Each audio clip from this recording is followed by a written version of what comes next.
मारे जाओगे।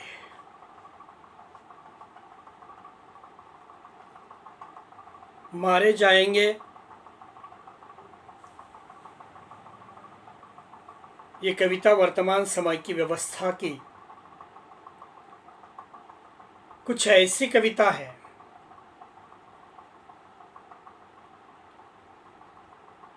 कि अनचाहे व्यक्ति को या अनचाहे व्यक्ति के संवेदनशीलता को मनुष्य के प्रति शामिल होना पड़ता है।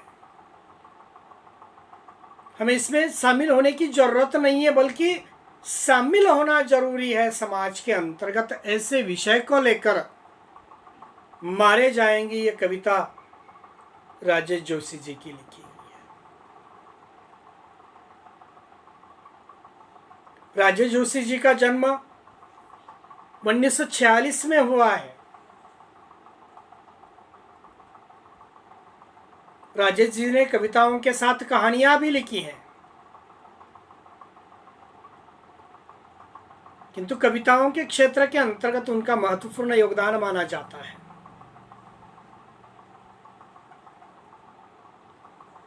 कविता संग्रह के उनके नाम ही ऐसे हैं।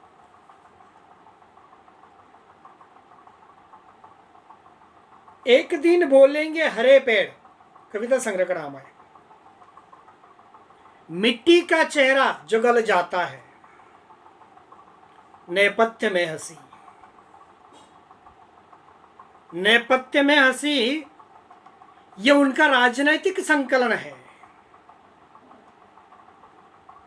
और इसी नेपथ्य में हंसी को ही उन्हें साहित्य अकादमी पुरस्कार मिला है। ऐसी कविता है उनकी मारे जाएंगे। उस मारे जाएंगे कविता को हमें देखना है। भाई कविता का शीर्षक बहुत रोचक लग रहा है, मारे जाएंगे। क्यों? प्रश्नार्थक चिन्ह है। क्यों का उत्तर भी इसी कविता के अंतर्गत है। वह ऐसा है कि वर्तमान समय के अंतर्गत की व्यवस्था, अब इसको लेकर आपको ज्यादा बोलने की जरूरत नहीं है। वर्तमान समय की व्यवस्था को लेकर अब जानते हैं वर्तमान समय की व्यवस्था। जो इस वर्तमान समय की व्यवस्था के अंतर्गत शामिल नहीं होते या प्रामाणिकता से जीवन जीते हैं, उन्हें समाप्त कर दिया जाता है। आज सत्य, प्रामाणिकता ये शब्द अपराध बन बैठे हैं। सत्य बोलना यहीं पे अपराध है, प्रामाणिक रहना यहीं पे अपराध है। क्यों? क्योंकि वर्तमान समय की व्यवस्था ही ऐसी है जो इस वर्तमान समय की व्यवस्था में शामिल नहीं होंगे वे मारे जाएंगे। और वर्तमान समय की व्यवस्था किस प्रकार की है? कवि के शब्दों के अंतर्गत कहूंगा मैं, जो इस पागलपन में शामिल नहीं होंगे मारे जाएंगे।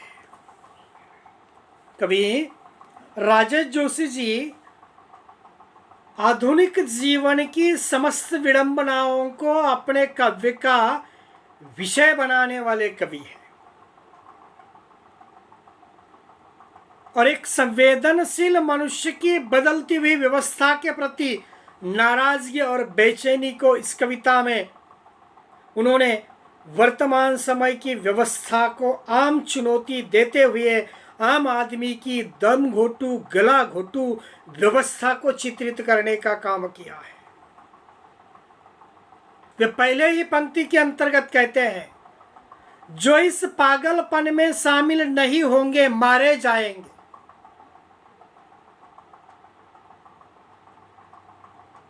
क्यों? तो वर्तमान समय की व्यवस्था ही पागलपन के समान हो चुकी है। नाराजगी और बेचैनी को कविता में उतरते हुए वर्तमान समय की व्यवस्था आम आदमी के लिए तो गला घोटू बन गई है। क्यों? तो व्यवस्था के खिलाफ बोलने वाले या आंदोलन की भूमिका निभाने वाले को मार देने वाली ये व्यवस्था है। दोनों तरफ से इस व्यवस्था की चक्की चलती है। आम संवेदनशील नागरिक या ग्रामीण पीसता जा रहा है। इस कविता में सामाजिक और राजनीतिक व्यवस्था तथा उससे संघर्ष करने वाले सामान्य मनुष्य का जीवन बड़ी प्रामाणिकता के साथ चित्रित किया है। कविता बहुत छोटी है, बल्कि आशय गर्भित है। आम आदमी की संवेदनशीलता, नागरिकता, ग्रामीणता के अंतर्गत पीसता हुआ सामाजिक और राजनीतिक व्यवस्था तथा उसमें संघर्ष करने वाले सामान्य मनुष्य का जीवन बड़ा ही प्रामाणिकता के साथ इस कविता के अंतर्गत कवि ने व्यक्त किया है। या एक शब्द के अंतर्गत अगर कहा जाए तो वर्तमान व्यवस्था का जीवंत चित्रण मारे जाएंगे इस कविता के अंतर्गत कवि राजेश जोशी ने किया है।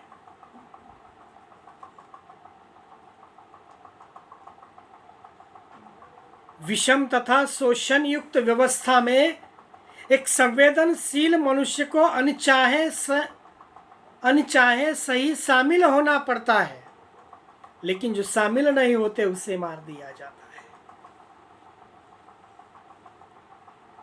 ये मारना हिंसा रूप में भी हो सकता है या नकारात्मक रूप में भी हो सकता है।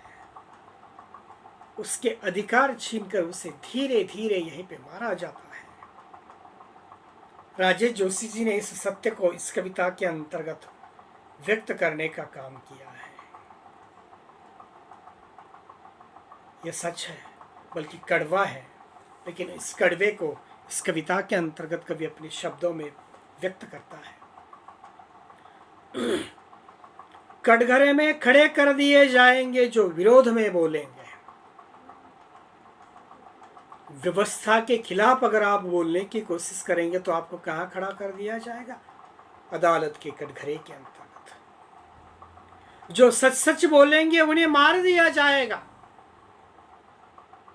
बर्दाश्त नहीं किया जाएगा कि किसी की कमीज हो उनकी कमीज से ज्यादा सफेद, कमीज पर जिनके दाग नहीं होंगे मारे जाएंगे। ये सब कुछ हमें आंखें बंद करके सुनना पड़ता है। एक तो आंखें बंद करना पड़ती है, नहीं तो कान बंद करके बहरा होना पड़ता है, तभी ये व्यवस्था चल सकती है। सच को सच कहोगे तो मार दिया जाएगा। अंदर से काले मगर ऊपर से सफेद दिखाई देंगे।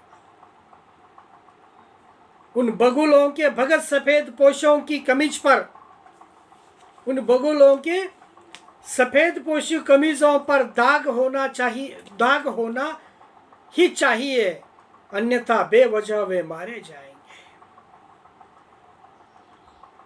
कटघरे में खड़े कर दिए जाएंगे जो विरोध में बोलेंगे। जो सच सच बोलेंगे वह मारे जाएंगे। बर्दाश्त नहीं किया जाएगा कि किसी की कमीज हो उनकी कमीज से ज्यादा सफेद। सफेदी भी कमीज की किस प्रकार की होनी चाहिए, यहां तक वे बता देते हैं कि हमारे खिलाफ अगर कोई किसी ने लड़ने की कोशिश की तो वह मार दिए जाएंगे। तुम्हारी सच्चाई, तुम्हारा आदर्शवाद वास्तविकता का समर्थन करते हुए भी नहीं देखा जाएगा, क्योंकि वह भी ऐसे ही मार खाकर उस प्रभाव का हिस्सा बन चुका है। वह भी वैसे उसी प्रभाव का हिस्सा बनकर मरा हुआ दिखाई देगा।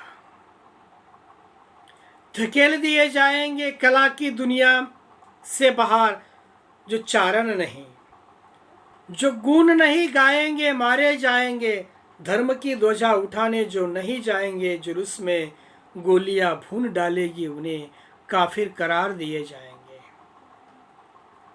धकेल दिए जाएंगे कला की दुनिया से बाहर। जो चारण नहीं है, चारणों को हम जानते हैं क्या? भाट और चारण प्राचीन काल के अंतर्गत पठन करने के लिए होते थे। बड़े जोर शोर से चिल्ला चिल्ला कर वह गीत गाए करते थे।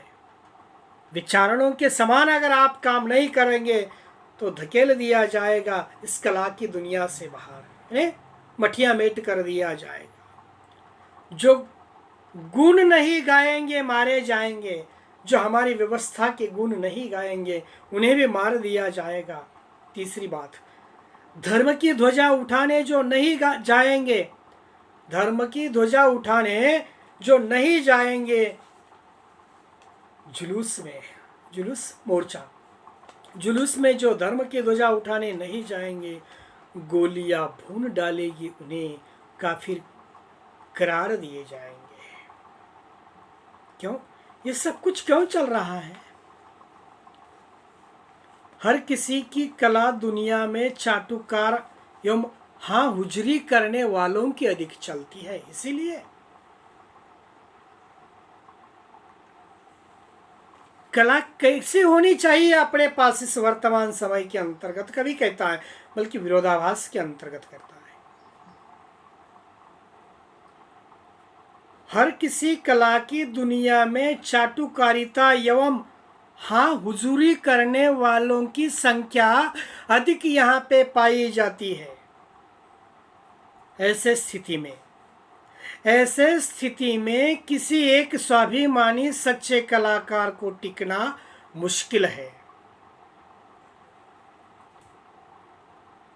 झूठे मक्कार अकाओं के गुनगुना करने वाले चाटुकार चारण काफी संख्या में बढ़ गए हैं, क्योंकि वे सच्चे कलाकार या कला के प्रति निष्ठावान नहीं होते।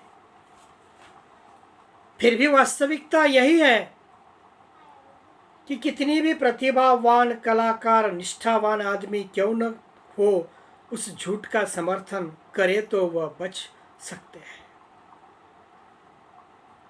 राजनीति धर्म का स्वीकार करने वाले या वोट बैंक कमाने वाले नेताओं को धार्मिक जुलूस में आप सम्मिलित हो जाओगे तो खत्म कर दिए जाएंगे। ये फिर काफिर अर्थात धर्म विरोधी कहलाओगे। अर्थात इस व्यवस्था में झूठ से ही सच मानकर अधर्म को सच्चा धर्म मानकर चलने की आप कोशिश करोगे तो आप सब कुछ ठीक करके चल सकते हैं। सबसे बड़ा अपराध है इस समय निहत्थे निरापराध होना। जो अपराधी नहीं होंगे मारे जाएंगे। कभी अंत में कहता है कि इस जगह पर इस वर्तमान समय के अंतर्गत चलती किसकी है, तो जो हाँ हुजूरी करता है उसकी चलती है, और हाँ हुजूरी करने वालों की भी एक न एक दिन मौत होती है। ये भी आपने नहीं भूलना चाहिए। जीना तो है, लेकिन किस लिए जीना है ये मानव ने सही दिल से सच्चे ढंग से जीना चाहिए। मानकर चलने वाले जिंदा रह सकता है, अधिक ईमानदार सात्विक बनने की कोशिश उसे खतरे में डाल सकती है। ये कवि का मत जरूर है, लेकिन सच्चाई कहीं छुपती नहीं है। सबसे बड़ा अपराध है इस दुनिया में निहत्थे और निरापराध होना, निहत्थे और निरापराध होना। जैसा देश वैसा फेस, इस प्रकार से अगर आप चलोगे तो शायद नहीं मारे जाओगे। जिस तरह की परिस्थिति है, जिस तरह का समय है, उस समय के अनुरूप अगर चलने की हम कोशिश करेंगे तो सबके साथ चलते रहेंगे, नहीं तो मारे जाएंगे। और कविता यहीं पे समाप्त होती है।